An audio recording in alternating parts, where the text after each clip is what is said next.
Hello friends. तो आज का हमारा टॉपिक है पेट्रोल इंजन। तो पेट्रोल इंजन के बारे में डिटेल में इस वीडियो में हम बात करेंगे। तो अगर आप चैनल पर नए हैं तो चैनल को भी सब्सक्राइब कर लें ऐसे ही इंपॉर्टेंट इन्फॉर्मेशन के लिए। वीडियो को लाइक कर दें अगर आपको वीडियो अच्छी लगे। तो चलिए वीडियो को शुरू करते हैं। तो यहाँ पर हमारे पास फर्स्ट आता है definition. Petrol engine is a machine for converting heat developed by burning fuel petrol into useful work. It can be said that petrol engine is equipment which generates thermal energy and transform it into mechanical energy. तो petrol engine वो एक machine होती है जो कि convert करती है heat को। जो कि हीट होती है वो जो पेट्रोल होता है उसको हम जब जलाते हैं तो हीट निकलती है, तो उसको हम कन्वर्ट करते हैं मैकेनिकल एनर्जी में ताकि हम उसे प्रॉपर इस्तेमाल कर सकें। तो उसको हम पेट्रोल इंजन कहते हैं। तो पेट्रोल इंजन होता है वो जो हीट होता है थर्मल एनर्जी उसको कन्वर्ट करता है मैकेनिकल एनर्जी में। तो ये थी पेट्रोल की डेफिनेशन। तो हम बढ़ते हैं नेक्स्ट। पेट्रोल इंजन के पार्ट्स के बारे में हम बात करेंगे इस वीडियो में। तो ये डायग्राम है पेट्रोल इंजन का, आप इसे नोट डाउन कर सकते हैं। तो हम अब एक एक करके पेट्रोल इंजन के पार्ट्स के बारे में बात करेंगे इस वीडियो में। तो फर्स्ट आता है cylinder. It is a part of the cylinder engine which confines the expanding gases and forms the combustion space. It is the basic part of the engine. It provides space in which piston operates to suck the air or air fuel mixture. Cylinder are usually made up of high grade cast iron. तो जो cylinder होता है वो ये centre वाला part आप देख सकते हैं जहाँ पर पिस्टन है वो मूव आउट करता है, उसको हम सिलेंडर कहते हैं। तो यहाँ पर जो पिस्टन होता है वो मूव करता है और जो एयर फ्यूल मिक्सचर है वो सिलेंडर में बर्न करता है और एनर्जी प्रोवाइड करता है। तो नेक्स्ट है cylinder block. It is the solid casting body which includes the cylinder and water jackets cooling फाइंस in the air cooled engines. तो सिलेंडर ब्लॉक होता है जिसमें कि जो सिलेंडर होता है और वाटर जैकेट्स होती हैं ताकि जो सिलेंडर है वो गर्म ना हो ज़्यादा। तो उसके लिए जो पूरा पार्ट होता है उसको हम सिलेंडर ब्लॉक कहते हैं। तो थर्ड आता है cylinder head. It is the detachable portion of an engine which covers the cylinder and includes the combustion chamber, spark plug और इंजेक्टर एंड वॉल्व। तो सिलेंडर हेड होता है वो जो सिलेंडर होता है उसका हेड होता है। आप इस डायग्राम में देख सकते हैं जो सिलेंडर का टॉप पोर्शन है वहाँ पर एक स्पार्क प्लग लगा है, इनलेट वॉल्व है और आउटलेट वॉल्व है। तो इनलेट और आउटलेट जो वॉल्व होती है उसके बारे में हम बात करेंगे नेक्स्ट। तो जो टॉप वाला पोर्शन होता है सिलेंडर का उसे हम सिलेंडर हेड कहते हैं। तो हम बढ़ेंगे next fourth, inlet valve. It is a part of the engine through which air or fuel mixture enter into the cylinder. It is fitted by the side of the cylinder. तो inlet valve होती है उससे जो हमारा air fuel mixture होता है जो petrol और हवा का जो मिक्सचर होता है वो सिलेंडर में आता है और नेक्स्ट वहाँ पर जो जलता है और एनर्जी है वो प्रोवाइड करता है। तो नेक्स्ट फिफ्थ आता है exhaust valve. It is that part of the engine through which exhaust gases go out to the engine cylinder. It is capable of withstanding high temperature of burnt gases. It is fitted by the sides of the cylinder heads. तो जो exhaust valve होती है वो जो cylinder होता है उसके head पे प्रेजेंट होती है। जब वो ओपन होती है जो तब जो गैसेस होती हैं हॉट गैसेस जो कि सिलेंडर का पूरा जो सर्कल होता है पूरा ख़त्म होने के बाद जो गैसेस बच जाती हैं तो उसे बाहर निकालने के लिए जो एग्जॉस्ट वाल्व होती है तो उसे हम इस्तेमाल में करते हैं। तो हम डायग्राम फिर से देख लेते हैं। यहाँ पर जहाँ पर इनटेक लिखा है वहाँ से जो हमारी वो इनलेट वाल्व है। तो आप देख सकते हैं इनटेक वाले पोर्शन को जहाँ पर रेड वो यहाँ पर हमें एरो दिख सकता है उसे इनलेट वाल्व कहते हैं जहाँ से कि एयर फ्यूल मिक्सचर आता है। और यहाँ पर सेकंड नंबर पे एग्जॉस्ट लिखा है उसे एग्जॉस्ट वाल्व कहते हैं जहाँ से कि जो गैसेस होती हैं हॉट गैसेस वो इन सिलेंडर से बाहर चली जाती हैं। तो हम नेक्स्ट पॉइंट की ओर बढ़ते हैं। Spark plug. Spark plug is the part of the engine that is present between inlet and out exhaust valve. It gives a spark to the air fuel mixture during compression stroke and fuel ignites. तो spark plug होता है, आप फिर से diagram देख सकते हैं। Centre में जो एयर जो हमारी इनलेट वॉल्व और आउटलेट वॉल्व है उसके सेंटर में एक स्पार्क प्लग लगा है, आप डायग्राम में देख सकते हैं।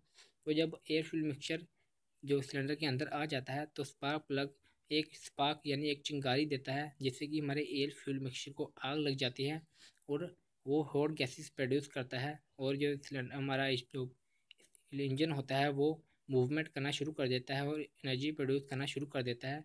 तो स्पार्क प्लग एक स्पार्क यानी एक चिंगारी देता है जिससे कि एयर फ्यूल मिक्सचर को आग लग जाती है और एनर्जी निकलती है। तो हम बढ़ेंगे नेक्स्ट पॉइंट की ओर। तो हमारा नेक्स्ट पॉइंट है 7th पॉइंट, पिस्टन। तो ये एक मेन पार्ट है सिलेंडर का, तो इसके बारे में बात करते हैं। It is a cylindrical part closed at the one end which maintains a closed siding fit in the engine cylinder. It is connected to the connecting rod by piston pin. The force of the expanding gases against the closed end of the piston forces the piston down in the cylinder. This causes the connecting rod to rotate the crankshaft. तो हम फिर से अपने diagram को देख लेते हैं इसको प्रॉपरली समझने के लिए।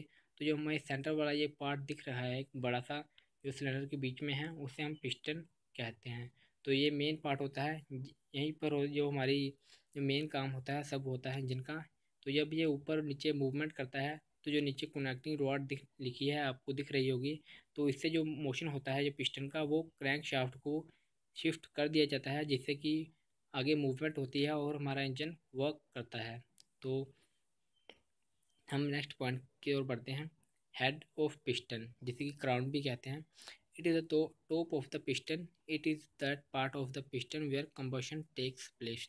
तो जो पिस्टन होता है उसको जो टॉप पोर्शन होता है उसे हम हेड कहते हैं पिस्टन का। तो यहाँ पर जो हमारा एयर फ्यूल मिक्सचर है उसको आग लगती है और जो गैसेस हैं वो निकलती है और जो हमारा पिस्टन है वो ऊपर नीचे मूवमेंट करता है। तो नेक्स्ट पॉइंट है 9th point, skirt. It is that portion of the piston below the piston pin which is designed to absorb the side movement of the piston. तो स्कर्ट होता है, जो पिस्टन होता है उसके नीचे एक पॉइंट होता है, वहाँ पर एक पिन लगी होती है जिसको कि हम स्कर्ट कहते हैं। तो जो जो साइड वाली मूवमेंट होती है पिस्टन की उसको अब्जॉर्ब करने के लिए, यानी कि जो पिस्टन होता है वो यहाँ वहाँ मूव ना कर सके, प्रॉपर एक पैटर्न में मूव करे, उसके लिए हमें एक पिन लगानी पड़ती है पिस्टन के नीचे जिसको कि स्कर्ट कहते हैं। 10th point, piston ring. It is a split expansion ring placed in the grooves of the piston. तो इसको हम समझने के लिए अपने डायग्राम की ओर फिर से एक बार देख लेते हैं। तो यहाँ पर आपको ये 3 रिंग्स नज़र आ रही होंगी, जो हमें 3 रिंग्स दिख रही हैं उसे ही पिस्टन रिंग्स कहा जाता है। तो यहाँ पर क्या होता है कि जो पिस्टन रिंग्स होती हैं ये इसलिए फिट की गई होती हैं ताकि जब हमारा इंजन वर्क करे तब गैसेस को आग लगती है तो ऊपर से कोई गैसेस नीचे हमारे क्रैंक शाफ्ट की तरफ ना आ जाए, क्रैंक केस में ना आ जाए, और क्रैंक केस में हमारे जो होता है यहाँ पर लुब्रिकेशन ऑयल होता है और वो ऊपर वाले पोर्शन में ना चला जाए, उसको हमें कंट्रोल में रखने के लिए यहाँ पर पिस्टन रिंग्स का इस्तेमाल करना पड़ता है। तो हम नेक्स्ट पॉइंट की ओर बढ़ेंगे। तो हमारा नेक्स्ट पॉइंट है connecting rod. It is a special type of rod, one end of which is attached to the piston and the another end of the crankshaft. It transfers the power of combustion of the crankshaft and makes it rotate continuously. It is usually made up of drop forged steel. तो ये steel की बनी होती है। तो आपको समझने के लिए फिर से डायग्राम की ओर बढ़ना पड़ेगा। तो यहाँ पर आपको दिख रहा होगा कि एक रोड है, कनेक्टिंग रोड।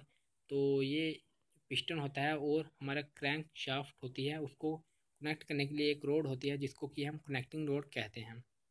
तो मेन काम क्या होता है कनेक्टिंग रोड का, कि जो पिस्टन जब मूवमेंट करता है तो उसकी जो एनर्जी होती है उसको शिफ्ट करना किसकी ओर, क्रैंक शाफ्ट की ओर।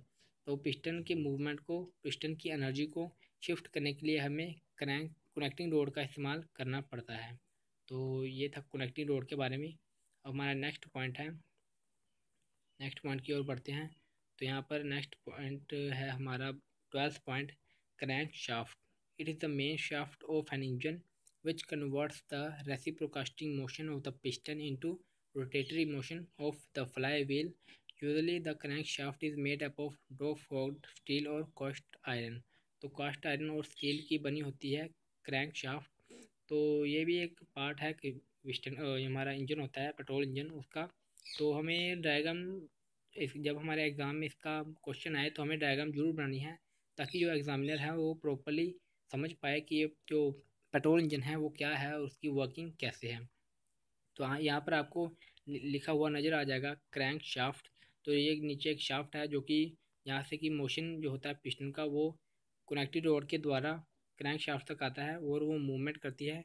और ये मेन शाफ्ट होती है पेट्रोल इंजन की, जिससे कि हमारा पूरा पेट्रोल इंजन वर्क करता है। जो क्रैंक शाफ्ट है उसी से जो हमारी जो एनर्जी होती है वो बाद में जो हमारा जो जो हमारा व्हील है, व्हीकल है, जैसे कि मोटरसाइकिल, तो उसके पिछले टायर की ओर शिफ्ट कर दी जाती है क्रैंक शाफ्ट के द्वारा। तो क्रैंक शाफ्ट मेन शाफ्ट होती है पूरे पेट्रोल इंजन की। तो हम सीधा पढ़ेंगे अपने नेक्स्ट पॉइंट की ओर। तो नेक्स्ट पॉइंट है fly wheel. Flywheel wheel is made up of cast iron. Its main function is to store energy during power stroke and return back the energy during the idle stroke, providing a uniform rotatory motion of flywheel. तो flywheel क्या होता है? जो हमारी आपने पढ़ा है कि क्रैंक शाफ्ट होती है, उसके साथ एक टायर लगा होता है लोहे का, तो उसे हम फ्लाईव्हील कहते हैं। तो जब हमारा जब पूरा पेट्रोल इंजन वर्क करता है तो उसको हम यूनिफॉर्म मोशन देने के लिए फ्लाईव्हील का इस्तेमाल करते हैं, ताकि जब हम पेट्रोल इंजन है उसको एनर्जी ना मिले तो वो प्रॉपरली वर्क कर सके, प्रॉपर मोशन में रहे, उसके लिए हम फ्लाईव्हील का इस्तेमाल करते हैं। तो क्रैंक शाफ्ट के साथ ही ये लगा होता है फ्लाईव्हील। तो हम सीधा बढ़ेंगे नेक्स्ट पॉइंट। तो नेक्स्ट पॉइंट है crank case. The crank case is the part of the engine which supports and encloses the crankshaft and camshaft. The upper portion of the crankcase is usually integral with cylinder block. The lower part of the crankcase is commonly called oil pan and usually made up of cast iron or cast aluminium. तो crank case क्या होता है? जो नीचे वाला portion होता है engine का उसे हम क्रैंक केस कहते हैं। उसके लिए आप डायग्राम देख सकते हैं, यहाँ पर आपको लिखा हुआ भी मिल जाएगा क्रैंक केस। तो नीचे वाला पोर्शन होता है इंजन का उसे क्रैंक केस कहते हैं, जिसमें कि क्रैंक शाफ्ट और कैम शाफ्ट होती है। तो इसमें हमारा लुब्रिकेशन ऑयल होता है, जो कि हमारे इंजन को लुब्रिकेट करके रखता है ताकि इंजन प्रॉपरली वर्क कर सके। तो नीचे वाले पोर्शन को इंजन के हम क्रैंक केस कहते हैं, जिसमें कि क्रैंक शाफ्ट और कैम शाफ्ट होती है। तो हम नेक्स्ट पॉइंट की बात करेंगे, cam shaft. It is a shaft which rises and lowers the inlet and exhaust valve at proper times. Camshaft is driven by crankshaft by means of gear, chains or sprockets. The speed of the camshaft is exactly half of the speed of crankshaft in 4-stroke of engine. Camshaft operates the ignition time mechanism, lubrication oil pump, and fuel pump. It is mounted in the crankcase parallel to the crankshaft. तो crank shaft क्या होती है? एक और shaft होती है जो कि हमारी क्रैंक शाफ्ट के साथ लगी होती है, और ये जो कैम शाफ्ट होती है उसके हाफ यानी उसकी आधी स्पीड से मूव करती है। और इसी से हमारी जो इनलेट वॉल्व होती है, आउटलेट वॉल्व होती है, उसको कंट्रोल किया जाता है कि कब जो है हमारा एयर फ्यूल मिक्सचर हमारे पेट्रोल इंजन के अंदर आएगा, और कब वह जो गैसेस होती हैं प्रोड्यूस होती हैं इग्निशन के बाद, वो कब पेट्रोल इंजन से बाहर जाएंगी। ये सब क्रैंक शाफ्ट के द्वारा कंट्रोल किया जाता है।